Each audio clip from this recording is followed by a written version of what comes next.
कृष्ण सयासीद सखा कश्चिद ब्रह्मणो ब्रह्म वित्तमा विरक्ता इंद्रियेषु प्रशांतात्मा जितेंद्रिय। भगवान के एक परम मित्र, देखो मित्र अलग विषय है, दोस्त अलग विषय है। आपके पास दोस्त होंगे हजारों, लेकिन मित्र एक ही होता है। मित्र ज्यादा नहीं होने चाहिए। मित्र का मतलब है धीरज धर्म मित्र अरु नारी आपत्ति काल परखिए चारी। दोस्त तो बहुत होते हैं भैया, दोनों मित्र बैठे हैं ना, आपको देख करके तुरंत हमारा माइंड वहीं पहुंच गया।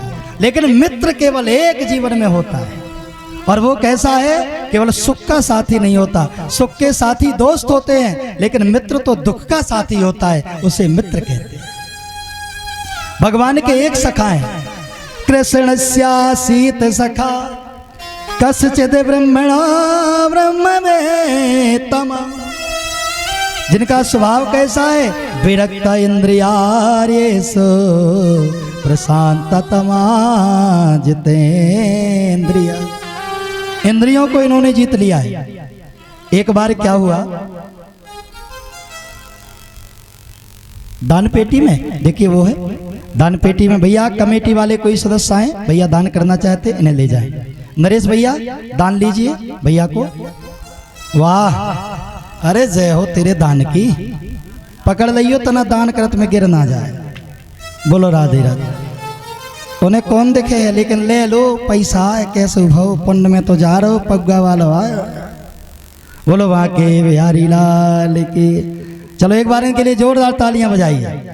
दान करो कैसे करो, बोलो राधे राधे। सबही शुद्ध हो जाए, गंगा जल में डालो कौन जल लाओ, आओ सबही शुद्ध।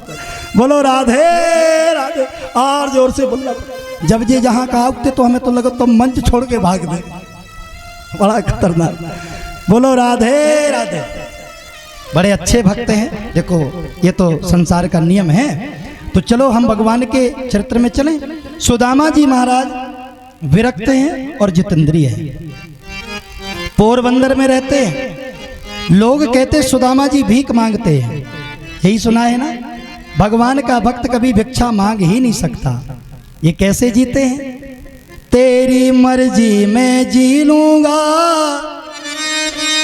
जैसी होगी तेरी इच्छा, जो दे दोगे मैं पालूंगा, उसको ही समझूंगा भिक्षा। भगवान जो देंगे वो भीख लूंगा, संसार की भीख नहीं लूंगा। गोविंद जब बिछुड़ गए तो भगवान द्वारका के राजा बन गए। संदीपन मुनि के आश्रम में दोनों साथ में पढ़े, साथ में बढ़े। ज्यादा विस्तार का समय हमारे पास नहीं है। सुदामा चरित्र को सूक्ष्म रूप में हम आपके सामने रख रहे हैं। एक ब्राह्मणी चने बेचा करती थी, तो चोरों ने एक दिन चना के साथ साथ ब्राह्मणी की पोटली में बंधे हुए पैसे भी छीन लिए। वो ब्राह्मणी दर्शन करने के लिए उज्जैन नगरी आई थी, भोले बाबा के दर्शन करने। और जब चोरों ने पोटली छीन ली तो पैसे तो निकाल लिए, लेकिन उसमें बंधे हुए चने रह गए। उस बूढ़ी वृद्ध ब्राह्मणी ने सिर पटक पटक करके प्राण दे दिए और अंतिम शब्दों में कहा कि जो मेरे वो चने खाएगा वो जमानी भर के लिए दरिद्र हो जाएगा। वो चने गुरु माँ के हाथ के माध्यम से भगवान सुदामा को मिले। सुदामा और कृष्ण लकड़ी काटने वन में गए तो सुदामा जी बड़े विशुद्ध भाव से चने लिए थे, लेकिन भगवान कृष्ण को नहीं खिलाए, क्योंकि सुदामा जी ने उन चनों को खोला तो उसमें देखा कि ये तो श्रापित चने हैं, जो खाएगा जवानी भर के लिए दरिद्र हो जाएगा। तो मैं ही अकेले खा लेता हूँ, मित्र को क्यों खिलाऊंगा। लोग कहते हैं सुदामा जी ने चने चुरा के खाए। नहीं मेरी माँ, ये तो आजकल भागवत के मंच पे बैठ करके मनोमुखी बातें करते रहते हैं वक्ता लोग। सुदामा जी चोरी कर सकते हैं? जरा विचार करिए, भगवान का इतना बड़ा भक्त चोरी कर सकता है? जिसके लिए भागवत जी में लिखा विरक्त इंद्रियायेषु प्रशांतात्मा जितेंद्रिय। सुदामा जी ज्योतिष के ज्ञान थे और ज्योतिष के ज्ञाता होने के कारण इन्होंने चने में लगे हुए श्राप को पढ़ लिया। मन में सोचा अगर ये चने मित्र को दूंगा तो मेरा मित्र दरिद्र हो जाएगा, और अगर चने धरती में फेंक दूंगा तो गुरु माँ के दिए हुए प्रसाद का अपमान हो जाएगा। मैं चने खा लूंगा लेकिन अपने मित्र को दरिद्र नहीं होने दूंगा। भगवान के भाग्य की दरिद्रता भी स्वयं चबा के खा गए। समय बढ़ता गया, ये पोरबंदर में ब्राह्मण बन गए और वो द्वारका नगर में राजा बन गए। भैया समय बढ़ता गया, आगे सुदामा जी के दो बेटे हुए, एक का नाम दुख और दूसरे का नाम दारिद्र्य रखा लिया। सुदामा जी की धर्मपत्नी का नाम था सुशीला। सुदामा जी को भगवान पे भरोसा रहता था लेकिन सुशीला को धन पे भरोसा रहता था। इनके लिए एक श्लोक गाया सुखदेव स्वामी ने, पतिव्रता पति में प्राय मिलायता बदने साहा दरिद्रा सीधे माना सावेप मानाभिगम्यम साचा दरिद्र रूपिण। ये मन से दरिद्र थी, हमेशा कोई ना कोई चाहत रहती थी कि कोई धन कोई वैभव हमारे पास होता तो हम भी आनंद के साथ जीते। एक दिन सुदामा जी महाराज मंदिर में पूजा करने गए। मंदिर में पूजा करने से जो धन मिल जाता उससे जीवन चलाया करते थे। अगर मंदिर में कुछ ना मिले ना तो पानी पी करके जी लेते थे।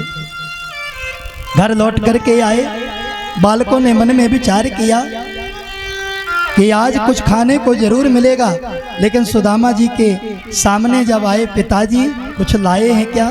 सुदामा जी बोले, बेटा आज मंदिर में कोई चढ़ावा नहीं आया, एक काम करो पानी पी करके सो जाओ, कल सुबह फिर भोजन की व्यवस्था ठाकुर जी जरूर करेंगे। इतनी पीड़ा होने के बाद भी भगवान से कोई शिकायत नहीं थी। टूटा हुआ छप्पर है, बरसात के महीने में पानी की बूंदें टप टप करके गिरती। माता सुशीला एक साड़ी पहन करके आई थी, आधी साड़ी में दोनों पुत्रों को लपेट लेती, आधी साड़ी को लपेट के स्वयं सो जाती थी। ऐसे जीवन चल रहा था।